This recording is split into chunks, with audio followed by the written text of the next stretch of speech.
Hello, lovely readers, and welcome back. My name is Marlena Frank, and I'm a YA fantasy and horror author. Today I'm continuing my Scrivener tutorial series.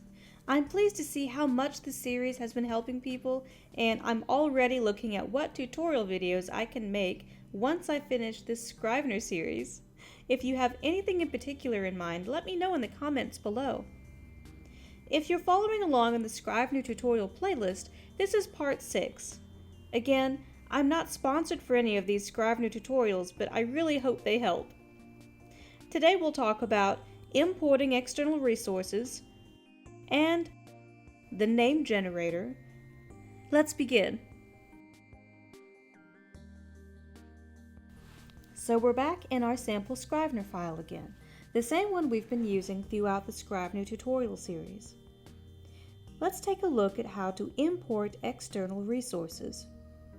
Now there are various places where you'll want to do that. Maybe you're looking for photos to help describe a character, or you need to include some background research that you'll be referring to later in the book. Let's go to our gazebo located in our Places folder. I love the idea of having a gazebo in our book, but maybe we can flesh out what it looks like more. Why not add some pictures here? Right now, it's only got text. So I like to keep everything organized, like y'all know. So we're going to create a folder here for the gazebo to contain all of our documents for it. So right-click on Places and then go to Add, then select New Folder, type in Gazebo for the name, drag it under Places.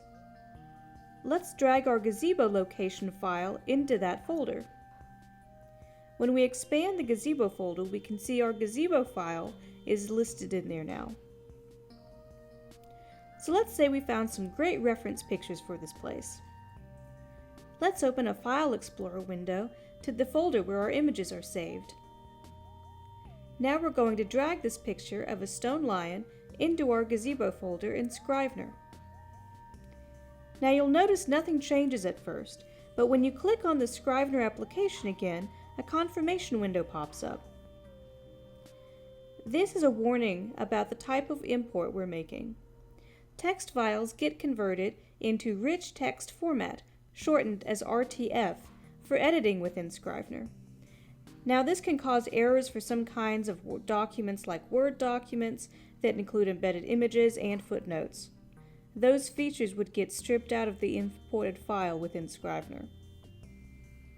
Another warning it shows us is that you can't import files into the manuscript folder. The manuscript folder is only for your book content, so nothing can be imported there. Imported content should be kept in the additional folders in areas like your characters, places, research, or any other custom folders you create outside of the manuscript folder. Note that you can check the box to not show the warning again. For now, let's click OK. So you'll notice an additional note card for that file was created on the corkboard for the gazebo folder. When you click on it, you can see the full image. You'll notice he was brought in sideways, but you can right-click on the image and rotate him back.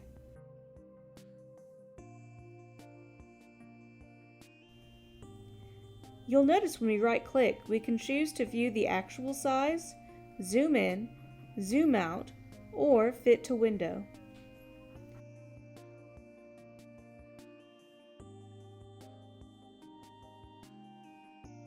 So let's go ahead and add another image. Let's add these pink flowers. We drag it to the gazebo folder,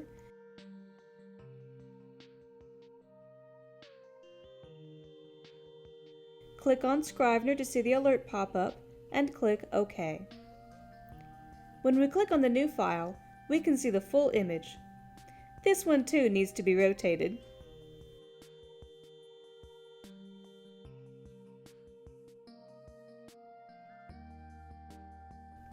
To rename the files in Scrivener, just double-click on the name and type in whatever you want.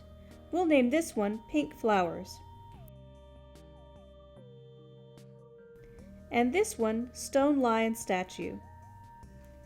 So you can really expand your research and keep everything you need, all of your references in one Scrivener file. It makes it so much easier to keep things organized without having to create tons of folders on your computer. In the bottom right, you'll see you have the option to open it in an external editor. When you click on that, it uses your default program to open the file on your computer. You'll also notice that Scrivener has renamed this image in your computer's file system. When it imports the file into Scrivener, it pulls it into its own catalog system. This is how Scrivener organizes your external data. It's also why Scrivener does really well despite how big your project gets, because everything is clearly mapped and organized externally to Scrivener itself. Now let's look at importing other files into Scrivener. In our research folder, we may want to import items with a bit more content to them than an image file has. Let's say that Halloween is going to play a big part in our story, and we want to keep in mind the holiday's history. Fortunately, you have the PDF of the Wikipedia page for the history of Halloween on hand. Or maybe that's just me. Let's open a File Explorer window to where you have that PDF file saved. Just like we did before, we'll drag it over to Scrivener, but this time we'll drag it to the Research folder.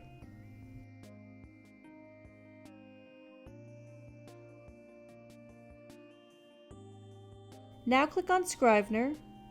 We get the alert again. Click OK. Now when we click on the PDF, it's pretty big, so it takes a moment, but it opens up the PDF file of that Wikipedia entry. You'll notice just as before, you can zoom in and zoom out. You also have the ability to go to different pages and to jump to specific pages. Let's double-click the name and rename this The History of Halloween.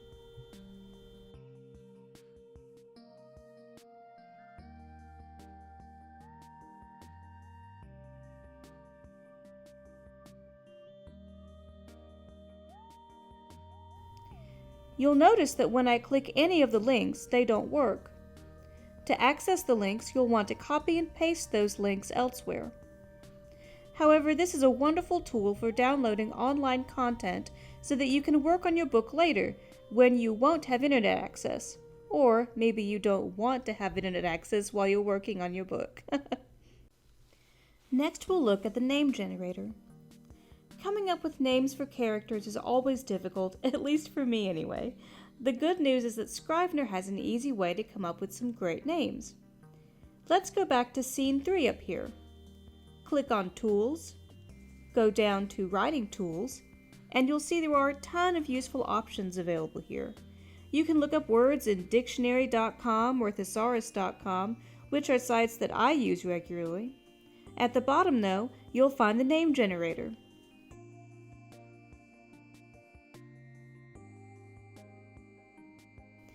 First thing you'll notice there are a lot of options. On the left pane is where your generated names will show up.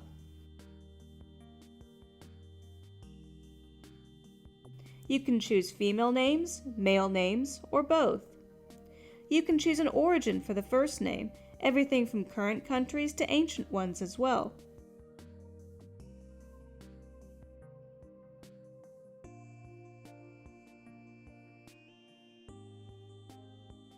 Now, you'll notice that the names they have pre-populated in these generators are limited, which is why I think of them as placeholder names.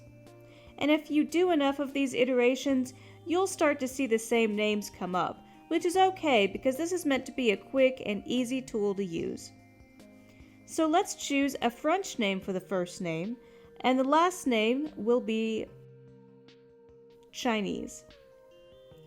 You can choose the number of names to generate, so I'll go with 10. You can choose if you want the name to start with a certain letter, but it will really limit your name options.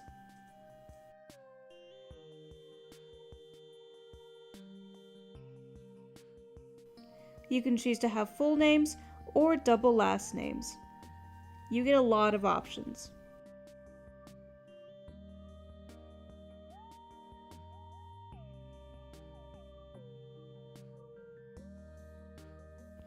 So let's generate here. Now because we chose specific letters to start the first and last name with, we're seeing repetition here. So let's remove that and change them to any. Now let's try again. Now you see a lot of variety here. So I really like Lauren Shee. You'll notice when I click on her, I get the option to add selected to my shortlist. When you click on that, it brings it down here. Now when you continue generating names, your shortlist remains the same. Let's add a few more.